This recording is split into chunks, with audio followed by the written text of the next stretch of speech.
Today is July 31st.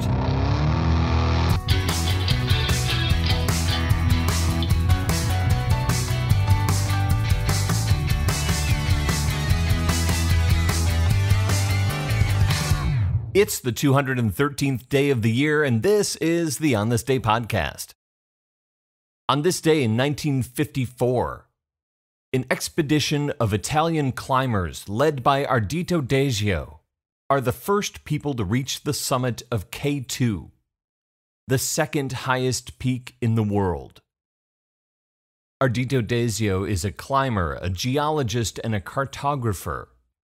During World War I, he serves in the Alpini, an elite mountain warfare unit in the Italian army.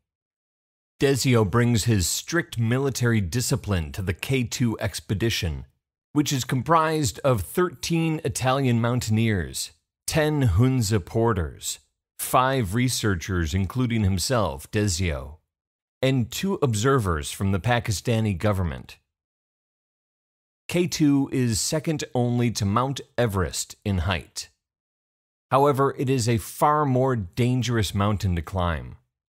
Everest is without a doubt an exceptional challenge, but K2 is a steeper mountain, really a climb versus a hike. And it's further north in northern Pakistan, right on the border with China, and is therefore in the path of consistently bad weather.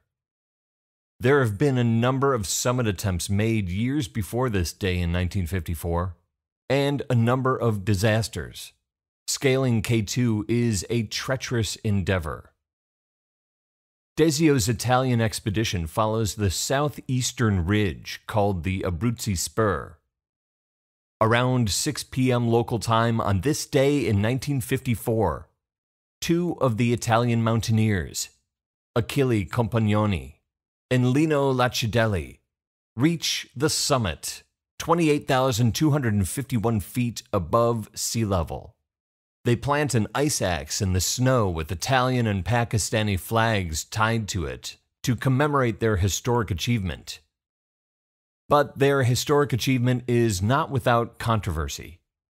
2 other members of the expedition, Italian Walter Bonatti and Pakistani Amir Mehdi, are tasked with carrying oxygen tanks up to the last camp before the summit for Compagnoni and Lacidelli to use. But when they get there, they find out that Compagnoni and Lacidelli have moved the camp higher, and it's now out of reach for Bonatti and Mehdi, who are left stranded for the night without shelter at 26,500 feet, at the time the highest bivouac ever recorded. Mehdi will lose all of his toes to frostbite. Some say they are abandoned by Compagnoni and Lacidelli, who don't want the younger Bonatti and Mehdi to join them in their summit bid. A bid that is successful when the summit of K2 is reached for the first time by Italians Achille Compagnoni and Lino Lacidelli on this day in 1954. Born on this day in 1965, JK Rowling. Joanne Rowling is born in Yate, England. She's the eldest of 2 daughters. She eventually moves with her family to a small town in the Forest of Dean near the England-Wales border. Jo thrives in the country. It fuels her imagination, and by the time she is 6, she's written her first story. It involves a rabbit named Rabbit, who gets the measles and visits a friend, a giant bee, named Miss Bee. This story marks a pivotal moment for young Jo, who realizes that she wants to be a writer. She's afraid, though, to tell anyone of this desire for fear that she will be told she doesn't have what it takes.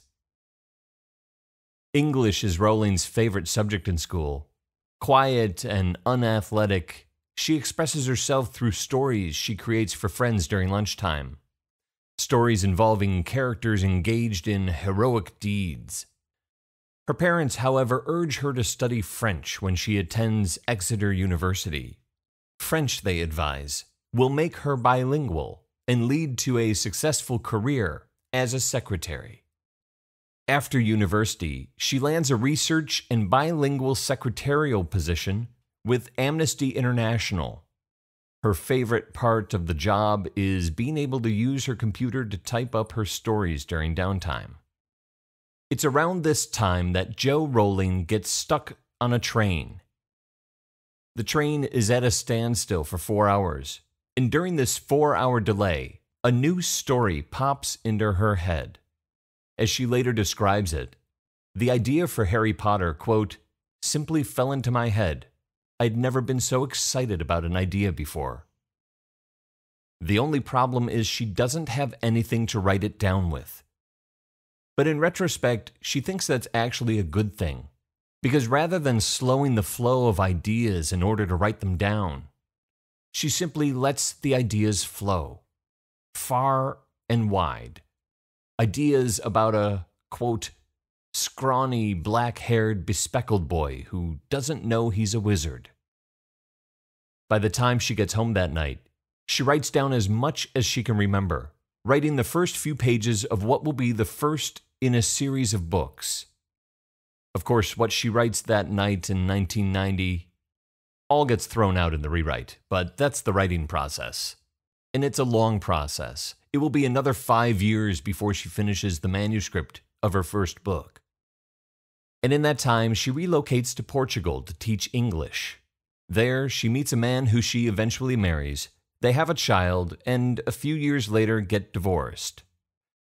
Rowling returns to the UK, moving to Edinburgh, Scotland to be near her younger sister Diane.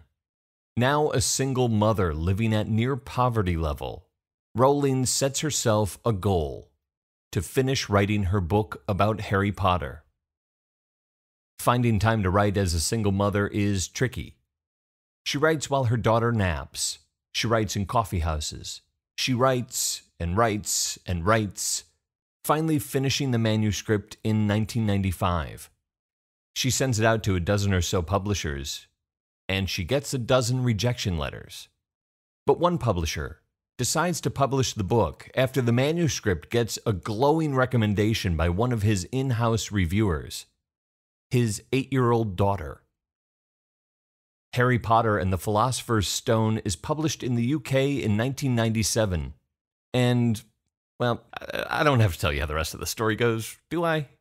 But before that happens, the publisher requests Rowling use a pen name, since they don't think the target demographic of young boys will want to read a book written by a woman. Something with 2 initials, they suggest. Having no middle name of her own, Jo Rowling chooses JK, J for Joanne, and K for her grandmother Kathleen. JK Rowling, the pen name of Jo Rowling, born on this day in 1965. There are 153 days left in the year. On This Day is produced by me, Dave Schultz. Thank you very much for listening. Today's episode was co-written with my sister Elizabeth. I hope you've enjoyed these episodes she's helped write. I sure have, and we are definitely going to have her do some more next month. Also born on this day in 1912, Milton Friedman, economist and Nobel Prize winner. In 1944, Sherry Lansing, film producer and former CEO of Paramount Pictures. And in 1958, Bill Berry, songwriter, former drummer for REM, and now a hay farmer. So if you're still listening, the finest example is you. Talk to you tomorrow.